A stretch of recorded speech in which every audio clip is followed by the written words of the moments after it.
Hey there friends, and welcome back to Imagine with Royce. If you're new here, hello and welcome. My name is Royce. I'm a painter, sculptor, and a collector. Today we're going to be discussing my time working on Indiana Jones, Temple of the Forbidden Eye at the Disneyland Resort.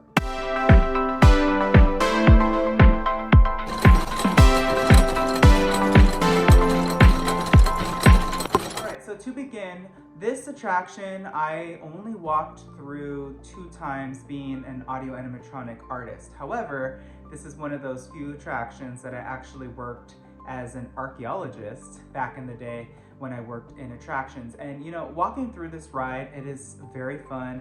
This is one of those attractions where Disney went all out. There's so much to see. The sets are humongous and there's so many like hidden corridors and there's just a lot of special effects. But for this attraction's size, there truly are only 4 animatronics in this entire attraction. It relies a lot on the sets, special effects, a lot of like lighting, and the Jeep itself is an attraction, right? Because it gives you such a thrill. It bounces you up and down all around. But I do want to actually go into the special effects as well as the animatronics. Starting out actually right here, when you first enter the attraction, a lot of people wonder how this is done. It's really very simple. There is only one pathway forward. There's only one track, right? However, the walls in this attraction move not only in this place, but also in the finale, which we'll get to. So the wall actually just rotates and it gives you the illusion that you could possibly go this way or that way or straight because there are false tracks on the floor, but of course there's only one way forward. But then people often ask, well then how does it change when you go into the room because they look different?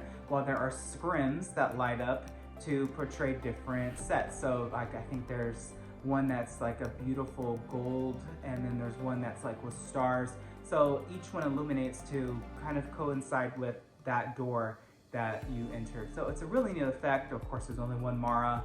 And then you, of course, look into the eyes of Mara. But what a lot of people miss is if you hadn't looked into Mara, you would see the beautiful path. And a lot of people just don't even pay attention to it, obviously, because there's lightning and there's this huge skull. But what's really fun about what's right behind Mara is there's a utility closet. It's literally ladders, mops, brooms, vacuums, because maintenance comes in at night all the time to clean up this ride.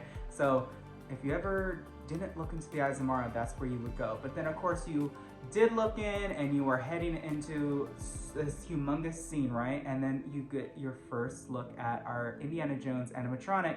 I got to work on this guy. All I really remember is he was very difficult to get to. I remember I actually had to walk over those like broken stones and it actually went down really far, so it was kind of scary. You really had to watch your step. And of course, me carrying paint, so it was kind of scary. But this particular animatronic, I remember I needed to touch up his beard and I needed to give his hand a little bit of washes to be a little bit more realistic. So that's what I did. I touched up his beard and gave his hand washes and it was a lot of fun. There's really not much else that I needed to do to him. Heading in to the next scene, there are actually bugs glued on the wall. And I remember, not me, but a lot of my attraction cast members would steal a bug or an insect or a centipede. So yeah, they're not just projected, but they actually are on there. And then you see this humongous, I think this is probably the biggest show scene, right, in the attraction with the skull and the lava. There are a ton of effects that no longer work here. There used to be ice that used to fall down from the ceiling and crash. There used to be more lava and smoke, but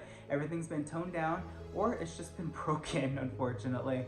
But you see our next animatronic, and this is this gigantic Cobra. This Cobra, for being its size, has 2 replicas. So here's a little fun fact, and I think actually if you ride the monorail, you can see the Cobra in the back of Indiana Jones. He's usually covered in a giant black tarp. So there are 2 animatronics for this particular scene, and every now and then they'll be swapped out, but for the most part, he usually lasts a pretty long time just because not a lot of people touch him.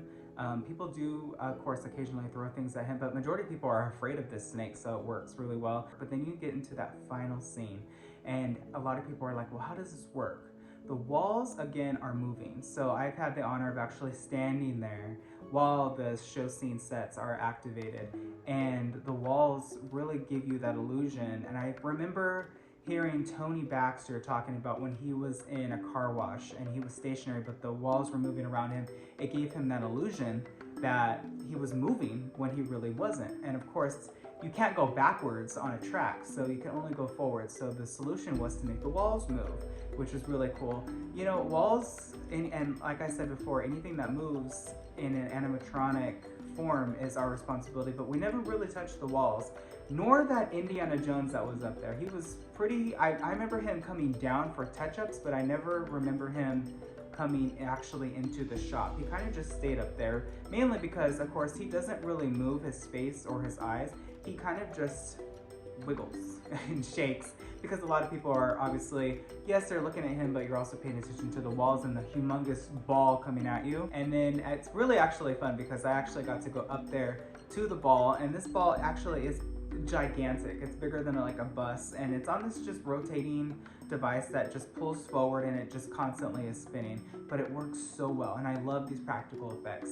And then obviously you crash, and it's what's really funny about when you crash, and if you've ever had the chance of riding it with the lights on, you'll see these gigantic, huge speakers. That's all that sound effect is when you crash. It's just these speakers just go boom. It's Imagineering at its best, right? And we all love that. So yes, Indiana Jones is just a fantastic attraction. Always ride it. Even the queue is so interactive. Ask the Indiana Jones cast member for a little card that can decode the walls, because there's so many fun hidden gems. Of course, that, oh, by the way, that bamboo stick came into the shop.